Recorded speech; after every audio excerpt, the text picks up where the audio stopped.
ایک بار عید کا دن تھا اور ہم نے دیکھا ہے کہ عید کی نمازوں میں پولیس لگائی جاتی ہے، سیکیورٹی لگائی جاتی ہے. تو عید کی نماز تھی اور سیکیورٹی لگی ہوئی تھی اور لوگ عید کے بعد جب ملتے رہے تو ایک باہر پولیس والا کھڑا تھا. اس سے کسی نے انٹرویو لیا. اس نے بتایا کہ میں آج عید کے دن ڈیوٹی کرنے تو آیا ہوں مگر میری بچی بیمار ہے، اسے گھر چھوڑ کر آیا ہوں.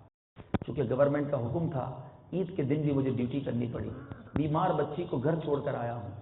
ان نمازیوں نے عید کی نماز پڑھی، سب نے ایک دوسرے کو عید مبارک کہا، مجھے ایک نے بھی عید مبارک نہیں کہا. کیا میں اپنے رب کا بندہ نہیں؟ کیا میں ان کا مسلمان بھائی نہیں؟ میں ان کی ڈیوٹی کے لیے کھڑا ہوں، انہوں نے کبھی بھی مجھے سلام نہیں کیا. یقین کریں جب سے میں نے یہ واقعہ سنا ہے نا، میں جب مسجد میں جاتا ہوں کوشش کرتا ہوں باہر کبھی کبھی گارڈز کھڑے ہوتے ہیں، چوکیدار کھڑے ہوتے ہیں، پہلے ان کو سلام کیا کریں، کم از کم ان سے طبیعت پوچھا کریں.